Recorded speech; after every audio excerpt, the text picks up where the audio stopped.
بسم اللہ الرحمن الرحیم۔ قرآن مجید کی روشنی میں رزق کی تلاش۔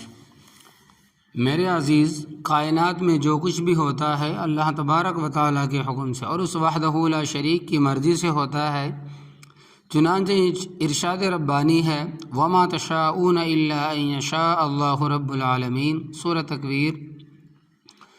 اور تم بدون خدائے رب العالمین کے چاہے کچھ بھی نہیں چاہ سکتے ہو۔ ایک اور جگہ ارشاد ربی ہے وَمَا تَسْقُطُ مِن وَرَقَةٍ إِلَّا يَعْلَمُهَا، سورہ انعام پارہ 7۔ درخت کا ایک پتا بھی میری مرضی کے بغیر نہیں گرتا۔ میرے دوستو، معلوم ہوا کہ رزق صرف اور صرف اللہ تبارک و تعالیٰ ہی کے حکم سے، اس کی مرضی سے ملتا۔ اللہ تبارک و تعالیٰ ہی کے حکم سے، اس کی مرضی سے ملتا ہے۔ بعض لوگ انگوٹھا چھاپ ہوتے مگر کروڑوں کے مالک ہوتے۔ بعض لوگ اعلیٰ سے اعلیٰ ڈگری لے کر نوکری کی تلاش میں گھومتے رہتے ہیں۔ لہٰذا یاد رکھیے، اگر اللہ تبارک و تعالیٰ سے دوستی ہو گئی تو وہ ہمیں بغیر مانگے دیتا رہے گا، کیونکہ اس کا قانون ہے کہ وہ اپنے دوستوں کا خیال دشمنوں سے زیادہ رکھتا ہے۔ آپ اللہ تبارک و تعالیٰ کی چاہت میں زندگی گزاریں اور آپ کے رزق میں تنگی ہو جائے، ایسا ہو نہیں سکتا۔ بلکہ گناہوں سے بچنے پر اللہ تبارک و تعالیٰ نے رزق کی کثرت کا وعدہ رکھا ہے۔ یاد رکھیے، خوب یاد رکھیے، رزق کا مدار عقل اور کثرت اسباب معاش پر نہیں۔ چنانچہ مشاہدات اس امر کو بتاتے ہیں کہ ایک شخص ایک ہی تجارت سے غنی اور بڑا مالدار ہو جاتا ہے، دوسرا شخص متعدد تجارتوں پر ہاتھ مارنے کے باوجود مقروض و پریشان رہتا ہے۔ اور یہ بھی دیکھا جاتا ہے کہ بہت سے اہل عقل فاقہ میں مبتلا رہتے ہیں اور بہت سے کم عقل وہ بیوقوف لکھ پتی ہے۔ بہت سے پڑھے لکھے معاش اور رزق کی تنگی کا شکار ہے اور جاہل و انگوٹھا چھاپ کروڑ پتی لکھ پتی ہے۔ رزق کا دینا اللہ تبارک و تعالیٰ کے ہاتھ میں ہے، جس کو چاہتا ہے بے حساب روزی دیتا ہے اور جس کو چاہتا ہے روزی کم دیتا ہے۔ قرآن حکیم میں رزق کے متعلق کئی آیات آئی ہے، صرف چند ایک آیات کا ذکر یہاں کیا جاتا ہے۔ ترجمہ یہ کیا ان کو معلوم نہیں کہ اللہ تبارک و تعالیٰ جس کو چاہے زیادہ روزی دیتا اور جس کو چاہے کم۔ سو تم رزق اللہ تبارک و تعالیٰ کے پاس سے تلاش کرو اور اس کی عبادت کرو، اس کا شکر ادا کرو۔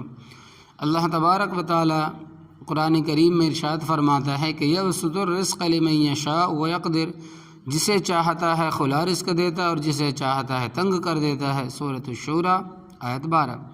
پھر یہی بات سورۃ القصص میں ملتی ہے کہ جب قارون کے اس کے فخر و تکبر کی وجہ سے زمین میں دھسا دیا گیا تو جو لوگ پہلے ان کی شان و شوکت سے متاثر ہونے کے باعث ایسا بننے کی تمنا کر رہے تھے، اب اس کا انجام دیکھ کر کہہ اٹھے وَإِكَأَنَّ اللَّهُ يَبْسُطُ الرِّزْقَ لِمَن يَشَاءُ مِنْ عِبَادِهِ وَيَقْدِرُ۔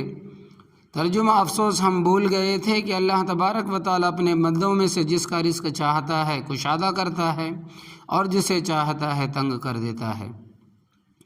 گویا اللہ تبارک و تعالیٰ مذکورہ آیت میں ہم سے یہ کہہ رہا ہے کہ میرے بندو، رزق کے خزانے اور صرف میرے ہی ہاتھ میں ہیں۔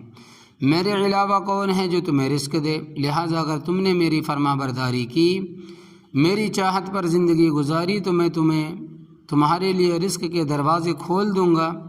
اگر تم نے مجھے ناراض کیا تو میں تمہیں رزق کے لیے تھکا دوں گا اور پھر بھی ملے گا وہی جو میں چاہوں گا۔ آسمان سے رزق کے وعدے، وفی السماء رزقکم وما توعدون، اور آسمان میں ہے رزق تمہاری اور تم سے جو وعدہ کیا گیا ہے۔ دیہاتی قصہ، امام عاصم رحمۃ اللہ علیہ کا بیان ہے کہ میں بصرہ کی جامع امام سمعی رحمۃ اللہ کا بیان ہے کہ میں بصرہ کی جامع مسجد سے آ رہا تھا، سامنے سے ایک اعرابی آیا اور مجھ سے پوچھا تم کس قبیلے سے ہو؟ میں نے کہا کہ بنی السمع سے۔ بولا کہ کہاں سے آ رہے؟ میں نے کہا کہ وہاں سے جہاں اللہ تبارک و تعالیٰ کا کلام پڑھا جاتا۔ کہنے لگا مجھے بھی کچھ سناؤ۔ میں نے سورۃ الذاریات کی تلاوت کی۔ جب آیت پر پہنچا فی السماء رزقکم پر پہنچا اور اعرابی نے کہا بس کرو، پھر خود اٹھ کر اپنی اونٹنی کے پاس گیا، اس کو نہر کیا اور گوشت آنے جانے والوں کو بانٹ دیا، پھر اپنے کمان اور تلوار توڑی اور منہ موڑ کر چلا گیا۔ اس کے بعد جب میں ہارون رشید کے ساتھ حج کو گیا اور مکہ مکرمہ میں گھومنے لگا تو اچانک ایک آواز سنی، کوئی کمزور آواز سے مجھے پکار رہا تھا۔ میں نے منہ موڑ کر دیکھا تو وہی اعرابی تھا۔ میں قریب گیا تو اس نے سلام کیا اور وہی سورۃ الذاریات سنانے کی فرمائش کی۔ جب میں نے پڑھ کر سنائی اور اس آیت پر پہنچا تو اس نے ایک چیخ ماری اور بولا، ہمارے رب نے ہم سے جو وعدہ کیا تھا ہم نے اس کو حق پایا۔ پھر کہنے لگا، کچھ اور آپ پڑھیں۔ میں نے اس سے آگے پڑھا، فورب السماء والارض انہ لحق۔ اعرابی یہ سنتے ایک چیخ ماری اور کہا، سبحان اللہ، رب جل جلیل کو کس نے غضبناک کر دیا کہ اس نے قسم کھائی، لوگوں نے اس کی بات کو سچ نہ جانا اور اس کو قسم کھانے پر مجبور کر دیا۔ یہ الفاظ اس نے 3 بار کہے اور یہی کہتے کہتے اس کی جان نکل گئی۔ یا رب العالمین۔